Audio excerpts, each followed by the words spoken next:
Good afternoon, everyone. My name is Chris Cooper, known as the Channel Guy Trader, and I am reporting to you live from Wall Street Trading Satellite Office down in sunny South Florida. Today's date is Sunday, September the 2nd, 2012, and here is this week's Weekend Review. All right, guys, so this week I wasn't able to get the Camtasia recording software up for some reason. I got to work on that.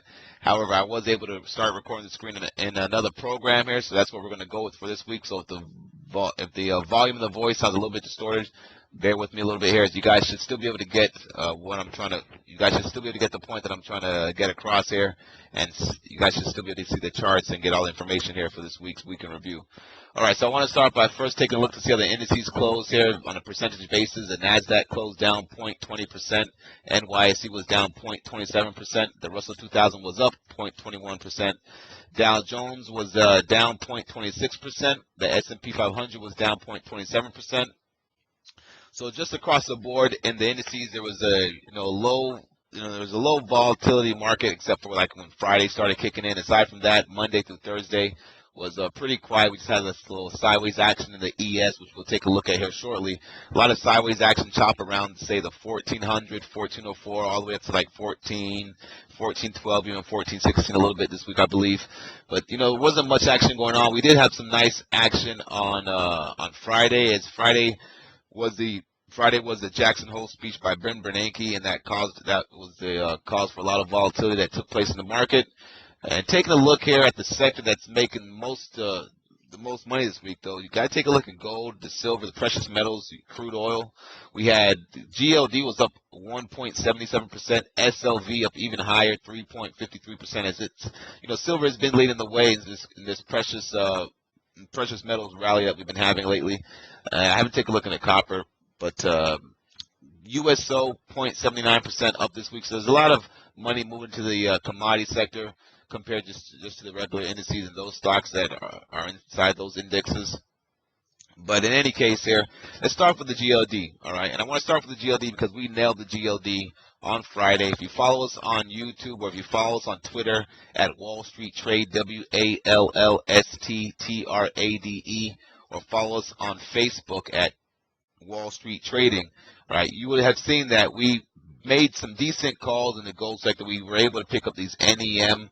We were able to pick up this NEM 50 strike calls for 86 cents, and they closed on Friday at $1.50. So just giving us about an 80% return on our capital invested. And this is the type of things that we do in the chat room at mywallstreettv.com. So make sure you come check that out.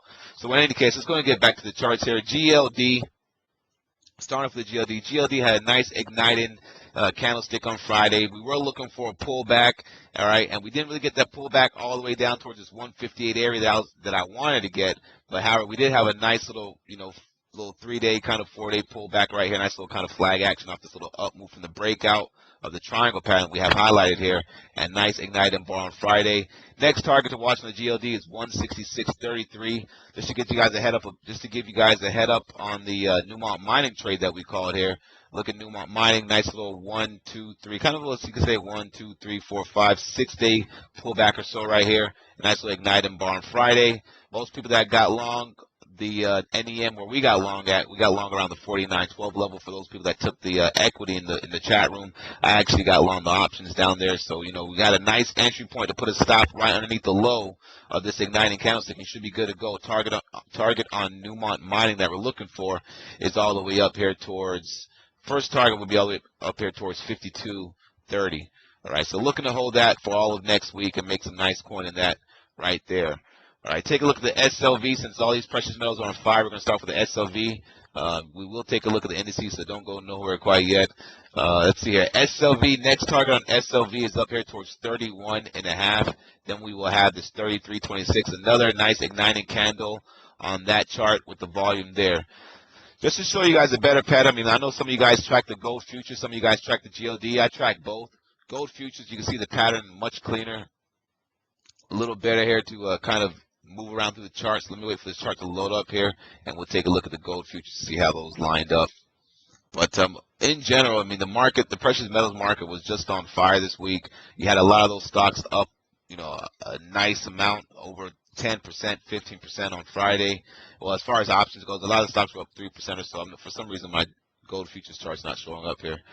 see if I can get back to the GLD. 1 second, just bear with me 1 second, please. All right, that's popping back up here. Gold futures, is this going to come up here? This is going to give me a little issue again here. Give me 1 second, guys, while I get this thing up here. Gold futures, come on. All right, sorry about that, guys. So gold futures here.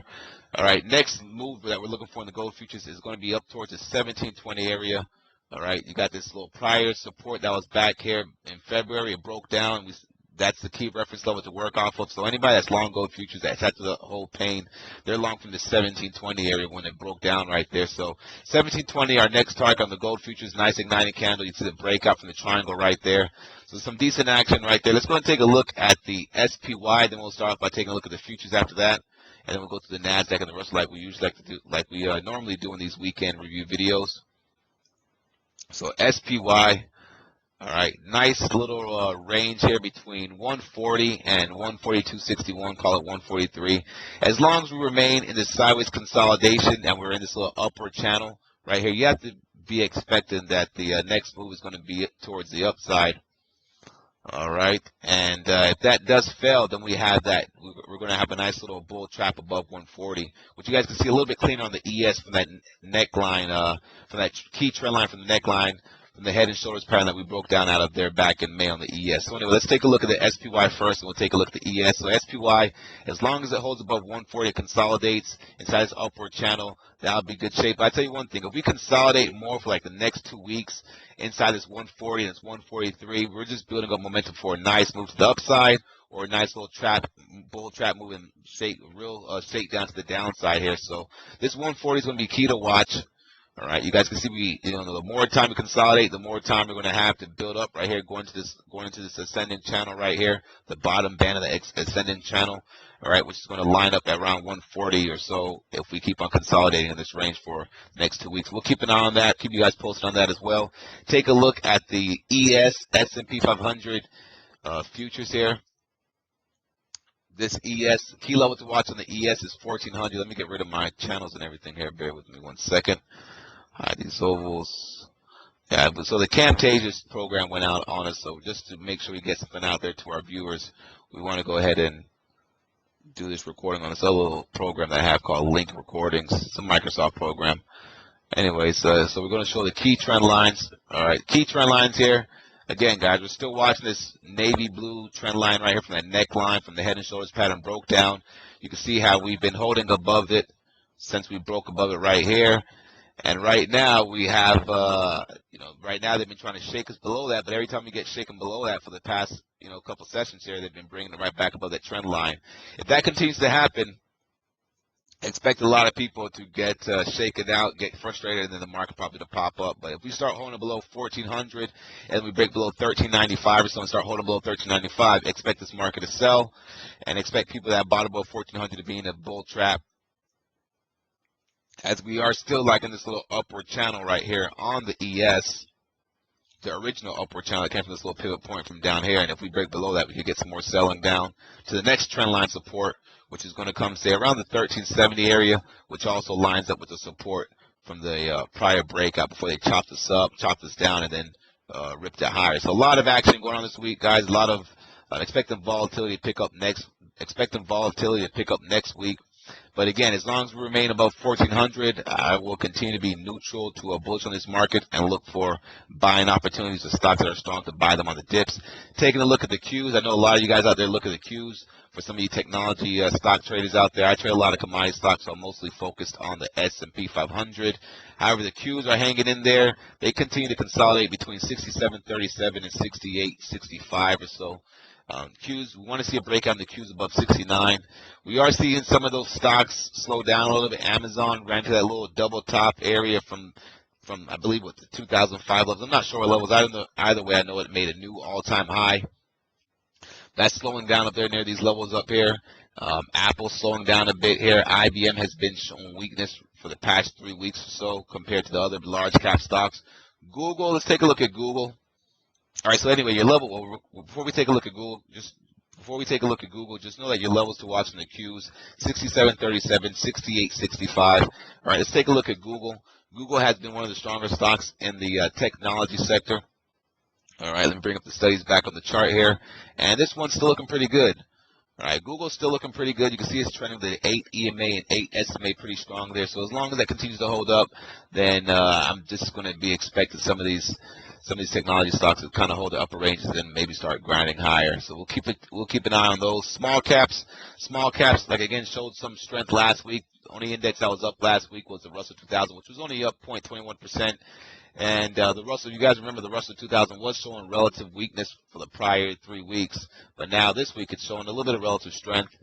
It's having trouble breaking above 82. If we can get above 82 on a nice close, then we can make a nice move towards this area right here, which really has no congestion. So if we were to go above 82, we'll get a nice whoosh move up here towards 83.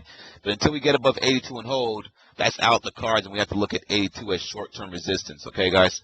82 short-term resistance, but these small caps catching up and showing some strength could definitely give us some more clues. And right now, we're in a market environment where we all, as traders, are just searching for more clues to see what's going to happen. You know, now that the Jackson Hole meeting is out the way, I think the next big meeting is going to be by Ben Bernanke sometime this month of September. FOMC, I believe. I'm not sure. I'll have to take a look. But I know there is one more big meeting that everybody's watching for in September. I'll have to take a look again and do my research to find out what the date that is and when it is, and I'll definitely let you guys know. So IWM, watch at 82 level. As far as the downside goes, watch 80 for support there. All right, so let's take a look at crude oil. I forgot to take a look at crude oil. All right, let's take a look at the USO. I'll take a look at the USO right now. Today's action. USO holding that 35 key level that we have highlighted down there from this little zone. As long as it remains above 35 and it can take out this 36.5, we can get a nice move and possibly get a break of this 200-day simple moving average that we have around 36.76. All right, one thing that you can take a look at as well is to see how much of this action from the sell-off that we retraced. So take the Fibonacci from this high to this low right here, and you can see we have about a 50% retracement. So as long as we could start holding above 35.66, which is a 50% sell-off from this move right here, we can see that that'll give us more clues that people are actually coming into the market buying crude oil, USO, crude oil futures, however they plan on playing it there. So keep an eye on that as well. Another key indicator that we watch as traders intraday, obviously, is the dollar futures. The dollar futures is a good gauge to catch the market. Whenever the dollar is down, the market is up. Vice versa, whenever the dollar is up, the market is down.